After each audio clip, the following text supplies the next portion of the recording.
अगर आपसे पूछा जाए कि हम कमाते क्यों हैं तो आपका एक ही जवाब होगा कि खर्च करने के लिए।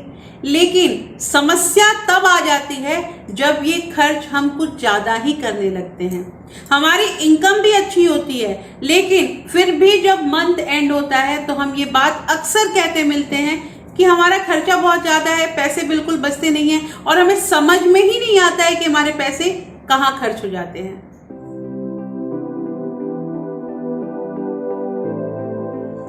Hello everyone, welcome back to my channel real life with Tuku. कैसे हैं आप लोग? आई होप आप बहुत अच्छे होंगे और सेहतमंद होंगे और आप लगातार मेरी वीडियो के साथ भी बने हुए होंगे। दोस्तों, मेरे पास बहुत सारे कमेंट आ रहे हैं कि हमारे पास पैसा ही नहीं बचता, हम सेव कैसे करें। हमें समझ में ही नहीं आता है कि हमारा पैसा कहाँ खर्च हो जाता है और हम पैसे कैसे सेव करें।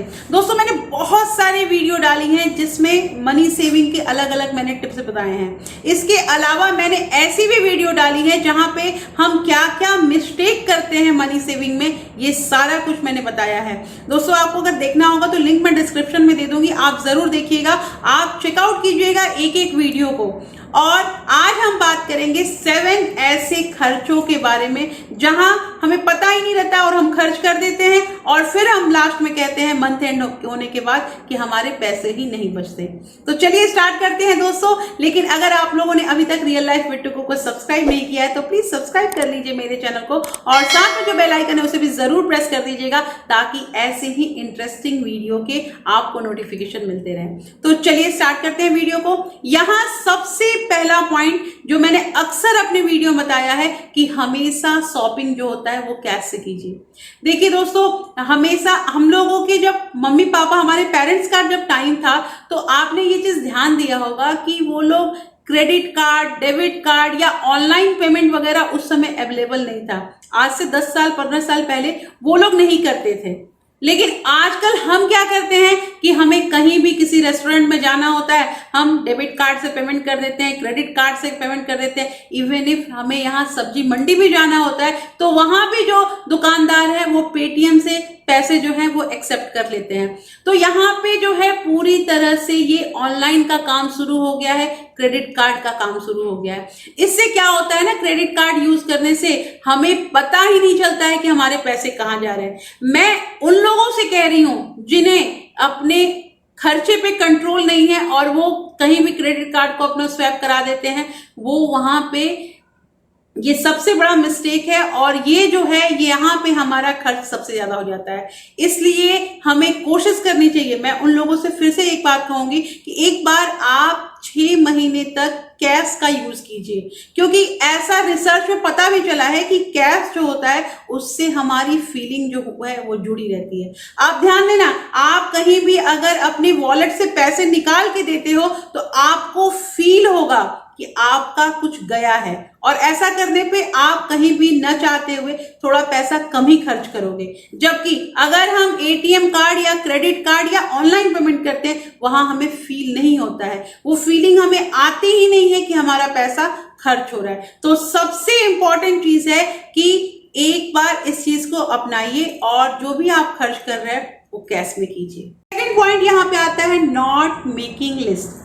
दोस्तों, याद कीजिए अपनी बचपन का टाइम जब हमारी माता जी हमें एक लिस्ट बना के देती थी और कहती थी नीचे की दुकान से या उस सब्जी वाले दुकान से ये चीज लेके आओ, और हम जाके उन्हें लिस्ट दे देते थे और जितनी भी हमें चीजों की जरूरत होती थी वो हम अपना लेकर आ जाते थे। ये चीज याद कीजिएगा। और हम क्या होता है ना कि जब लिस्ट नहीं बनाते हैं, और अक्सर ऐसा हुआ है कि सुपरमार्केट में या कोई भी दुकान हम चले जाते हैं तो हमें वहां पे चीज देख के याद आने लगता है कि इस चीज की भी जरूरत है, ये भी चीज हो सकता है खत्म होने वाला है, या ये नया कुछ आया है इसे एक बार ट्राई करें। ये सब करने से क्या होता है कि हम अनावश्यक परचेजिंग कर लेते हैं। जहां हमें अपना ग्रोसरी 2,500 से 3,000 का लेना था, वहां वो ग्रोसरी कब 5 से 6,000 में कन्वर्ट हो जाता है ये हमें पता ही नहीं चलता है। ये पता तब चलता है जब हम बिलिंग करवाने जाते हैं। तो दोस्तों, यहाँ पे ये बहुत जरूरी चीज है कि कोई भी चीज कोई भी चीज अगर आप खरीदने जाते हैं तो उससे पहले एक लिस्ट जरूर बनाइए कि आपको क्या क्या चीज खरीदना है। और मैंने ग्रोसरी पे एक सेपरेट वीडियो डाल रखा है कि ग्रोसरी लिस्ट को आप कैसे तैयार करें। दोस्तों उसमें मैंने पूरी अच्छे ढंग से बताया है कि आपको क्या क्या चीजों की घर में नीड होती है, आप बस उसमें टिक करते जाइए और वो चीज को सेपरेट अगर आप लिख लेते हैं या उसका आप फोटो क्लिक करके आप अगर शॉपिंग के लिए जाते हैं, आप अननेसेसरी पैसा बिल्कुल खर्च नहीं कीजिएगा। वो वीडियो का जो लिंक है वो डिस्क्रिप्शन में मैं दे दूंगी या आपको यहाँ पे आई बटन में भी वो मिल जाएगा और आप उसे वहां से चेकआउट कर सकते हैं। थर्ड पॉइंट यहाँ पे आता है एंजॉय टुडे पे लेटर। ये आपने सुना होगा। अभी कुछ दिनों पहले मैं एक मॉल में गई थी और वहां पे मैंने एक टीवी देखा जिस टीवी का दाम था 1.5 लाख रुपए और उसमें लिखा हुआ था कि ओनली 6,000 पर मंथ EMI। मैंने ये देखा और मैंने सोचा कि ये 1.5 लाख की जो टीवी है इसे तो कोई भी ले सकता है, जो 50,000 जिनका इनकम है या जिसका 40,000 इनकम है वो भी उस टीवी को ले सकता है, क्योंकि वहां पे पर मंथ जो है वो 6,000 रुपए ही जाएंगे और 24 मंथ में वो कंप्लीट हो जाएगा। ऐसा स्कीम था वहां पे। दोस्तों यहाँ पे ये सोचने वाली बात है कि ये जो है कि आज एंजॉय कर लेते हैं और कल फिर बाद में पे करेंगे, ये एक फंसाने का, ये एक जाल है, एक ट्रैप है जिसमें हम फंसते जाते हैं EMI के चक्कर में। कोई ये जो कंपनियां होती है ना, ये हमेशा नए नए ऑफर निकालती रहती है जिससे हम जो होते हैं हम अट्रैक्ट होके उनके जाल में फंस जाते हैं। हमें ऐसा फील होता है कि बस इतने रुपए ही तो जा रहे हैं, हम अपने मंथली अपने इनकम में से इतना हम निकाल लेंगे और ये चीज हमारे पास आ जाएगी। लेकिन जो भी डिप्रिशिएशन वाला जो वैल्यू होता है ना, जिसकी वैल्यू धीरे धीरे कम होती है, उसमें हमें पैसा इतना खर्च करने की जरूरत नहीं होती है। तो इसलिए इस स्कीम जो यहाँ भी हमारे खर्च जो है वो ज्यादा हो रहे हैं, हमें पता नहीं चलता है। मैं आपको ये चीज बता रही हूँ यहाँ पे एक एक पॉइंट कि कहाँ हम खर्च करते हैं और हमें पता नहीं चलता है कि हमारे पैसे जाते कहाँ हैं, तो उसमें ये पॉइंट भी शामिल है। नेक्स्ट पॉइंट है यहाँ पे कि मनी इज अवेलेबल। दोस्तों आप लोगों ने एक कहावत सुनी होगी कि money flows like a water, if you don't give the direction of your money it makes their own direction. कहने का मतलब यहाँ पे ये है कि पानी और मनी एक ही जैसा होता है। जिस तरह से हम पानी को अगर डायरेक्शन नहीं देते हैं तो वो अपना रास्ता खुद बना लेता है, उसी तरह से पैसा होता है वो भी अपना डायरेक्शन खुद बना लेगा अगर हम उसका डायरेक्शन नहीं बनाएंगे। कहने का मतलब यहाँ पे ये है दोस्तों कि अगर हमारी इनकम आई, हमने खर्च भी कर लिया और उसके बाद अगर हम देखते हैं कि हमारे पास 10,000 रुपए बच गए या 15,000 रुपए बच गए, हमें बहुत वो लगता है, हमें अननेसेसरी चीजें हमारे दिमाग में आने लगती है कि हम ये भी खरीद सकते हैं, हम वो भी खरीद सकते हैं, ये सब हमारे मन में आने लगता है और हम खरीद भी लेते हैं। इसलिए आपको अपने मनी का एक डायरेक्शन फिक्स करना होगा। आप अपने बच्चों के हायर एजुकेशन के लिए उस पैसे को जमा कर सकते हैं, आप अपने घर का डाउन पेमेंट देने के लिए उस पैसे को जमा कर सकते हैं। आपने सोच रखा है कि 5 साल के बाद आपको ये गाड़ी चाहिए तो आप उसके लिए पैसे जमा कर सकते हैं। किसी भी सिचुएशन में आप अपने पैसों का एक गोल बनाइए, उसको खुद डायरेक्शन दीजिए। अगर आप डायरेक्शन नहीं देंगे तो वो अपना डायरेक्शन खुद बना लेगा। इसके अलावा आपके बैंक अकाउंट में अगर पैसा है तो आप रिकरिंग डिपॉजिट में पैसे डालिए, आप उसकी FD कीजिए, कुछ भी कीजिए, लेकिन उस जो वो पैसे हैं उस पैसे को देखिए मत कि पैसे रखे हुए हैं तो हम ये भी खरीद लेंगे वो भी खरीद लेंगे। मनी का एक डायरेक्शन फिक्स कीजिए। दोस्तों नेक्स्ट जो हमारा 5th पॉइंट आता है वहां पे आता है कि buy things for show off. बहुत बार ऐसा होता है, मैंने बहुत पेरेंट्स को देखा है कि अपने बच्चे को वो हायर स्कूल में एडमिशन करा देते हैं। क्यों? क्योंकि हमारा नेबर जो है उसका बच्चा उस स्कूल में पढ़ रहा है। आप इस चीज को ध्यान दीजिए। हो सकता है आपके नेबर का जो इनकम है वो सपोर्ट करता हो, इसलिए उसने अपने बच्चे को वहां डाल रखा है। जरूरी नहीं है, आपको अपना देखना है कि आप किस लायक हैं, आप अपने बच्चे को कहां स्टडी कर सकते हैं। प्लीज दोस्तों इसको माइंड मत कीजिएगा। मैं यहाँ पे उन पेरेंट्स को कह रही हूँ, अक्सर ऐसा होता है। या इसके अलावा एक और एग्जाम्पल लेते हैं कि हमें एक बड़ी गाड़ी लेनी है। क्यों? क्योंकि हमारा कोई रिश्तेदार या हमारा कोई दोस्त इतनी बड़ी गाड़ी में चलता है। हो सकता है उसने भी किसी को दिखाने के लिए वो गाड़ी ली होगी। तो ये सोबाजी वाला जो चक्कर है ना, इसको छोड़िए कि हमें किसी और को दिखाना है। मैंने पहले भी अपने एक वीडियो में बताया था कि हम अमीर बनते हैं तो हमें पता चलता है कि हम अमीर बने हैं, लेकिन जब हम दूसरे को दिखाने लगते हैं तो वहां पे हमारा पैसा चला जाता है और दूसरे को पता चल जाता है कि हम अमीर बने। तो दूसरे को बताने की क्या जरूरत है, हमें खुद अपना पैसा संभाल के रखना है। दोस्तों यहाँ पे मेरा यही कहना है कि शोबाजी के चक्कर में नहीं आना चाहिए। 6 पॉइंट यहाँ पे आता है दोस्तों कि हम शॉर्ट एक्साइटमेंट में शॉपिंग कर लेते हैं।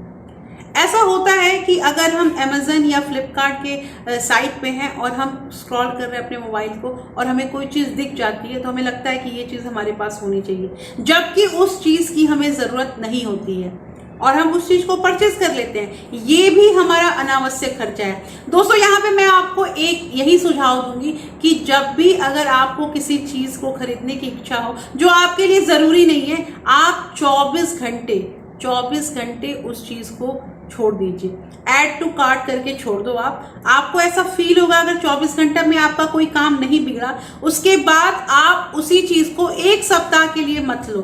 और अगर आपको 1 सप्ताह में उस चीज की जरूरत नहीं पड़ी तो इसका मतलब कि वो आपका गैर जरूरी चीज है, उसमें आपके पैसे जाने वाले थे, आप उस पैसे को रोक लीजिए। तो ये जो शॉर्ट एक्साइटमेंट हो जाता है कि मुझे चाहिए तो बस चाहिए, मुझे पसंद आ गया, ये चीज जो होता है इसको खत्म कीजिए, मैच्योरिटी लाइए। ये बहुत इंपॉर्टेंट चीज है दोस्तों। यहाँ पे मैंने अभी तक आपको 6 पॉइंट बता दिए जहां हमारा खर्चा होता रहता है, हमें पता नहीं चलता है। और लास्ट में जो 7 पॉइंट है वहां पे हम ये बात करेंगे कि बहुत छोटी छोटी चीजों पे हम पैसे खर्च करते हैं जो हमें पता नहीं चलता है, हम ध्यान नहीं देते हैं, लेकिन मंथ एंड में जब हम कैलकुलेट करते हैं तो हमें पता चलता है कि हमने इतना पैसा खर्चा कर दिया। जैसे आप सिंपल समझिए कि मान लीजिए कि हम ऑफिस में बैठे हुए हैं और हमें अचानक शाम में कुछ खाने का मन हो रहा है, हमें भूख लग रही है, तो हम कुछ ऑर्डर कर देते हैं। क्यों हम कर सकते हैं ऑर्डर? क्योंकि हमें एफर्ट करते हैं, ऐसा हमारे दिमाग में उस समय आता है। इसके अलावा हम अपने दोस्तों के साथ उठते हैं, कॉफी पे चले जाते हैं। कोई भी चीज, अगर किसी भी छोटी छोटी चीजों को अगर खरीदना होता है, हम सोचते नहीं है, हम सोचते हैं चलो ये चीज हम ले लेंगे। हमें कोई जूता पसंद आ रहा है, हम उस जूते को उठा लेते हैं, क्योंकि हम कर सकते हैं, हम कमा रहे हैं तो हम खर्च कर सकते हैं। ये सब जो छोटी छोटी चीजें होती है ना, छोटे छोटे पैसे जहां खर्च होते हैं, ये बाद में हमें पता चलता है कि हमने इतना पैसा 1 मंथ में अननेसेसरी बेकार का खर्च कर दिया। तो ये सब जो छोटी छोटी चीजें होती है उस पर लगाम लगाइए, आप लिखिए, राइट डाउन कीजिए। ये मेरा तो जो ये मैं ओल्ड स्कूल थॉट है मेरा कि मैं लिखती रहती हूँ हर चीज को, लेकिन दोस्तों मैं आपको अपना एक्सपीरियंस बताती हूँ। बहुत बार ऐसा हुआ है ना कि मैं शुरू में स्टार्टिंग में जब मैंने अपना घर मैनेज करना स्टार्ट किया था, तो जैसे हम मॉल वगैरह जाते थे तो मैं वहां पे जो मेरा ट्रॉली होता था उसमें अननेसेसरी चीजें भी भर लेती थी कि इस चीज की भी जरूरत है, इस चीज की भी जरूरत है, और जब घर में आती थी उसे रख देती थी अपने स्टोर रूम में, और 1 महीने 2 महीने के बाद वो जो होता था उसे देखती थी, मैं सोचती थी अभी तक इस चीज का यूज ही नहीं किया है। तो ये जो अपना एक्सपीरियंस है वो मैं आपके साथ शेयर कर रही हूँ। मैंने बहुत सारी गलतियां की हैं और कहाँ कहाँ मैंने अपने एक्स्ट्रा खर्च किए हैं वो चीज मैं आपके साथ बता रही हूँ। तो दोस्तों यहाँ पे मैंने आपको 7 पॉइंट बताया जो अगर आप सुन रहे हैं तो आप यहाँ पे ध्यान लगा सकते हैं कि आपके पैसे कहाँ खर्च हो रहे हैं, जो आपको पता भी नहीं चलता। और आप मुझसे ये चीज कहते हो कि हमारा पैसा बचता ही नहीं तो हम सेविंग कैसे करेंगे। तो दोस्तों अगर ये वीडियो आपको थोड़ी भी उपयोगी लगी है तो प्लीज एक लाइक जरूर कर दीजिएगा और अपने फ्रेंड्स और फैमिली में इस वीडियो को ज्यादा से ज्यादा शेयर कीजिए। दोस्तों अगर आपको कोई भी क्वेरी होती है तो प्लीज आप मेरे टेलीग्राम चैनल में जुड़ सकते हैं, और इसके अलावा आप ज्वाइन बटन को प्रेस करके इस चैनल के मेंबर भी बन सकते हैं। तो फिर मैं मिलती हूँ आपसे एक नए वीडियो के साथ। और हाँ, मैंने अपना जो टेलीग्राम चैनल है उसका लिंक जो है वो डिस्क्रिप्शन में दे रखा है, आप वहां से चेकआउट कर सकते हैं। फिर मैं मिलती हूँ आपसे एक नए वीडियो के साथ, तब तक के लिए thank you, thanks for watching.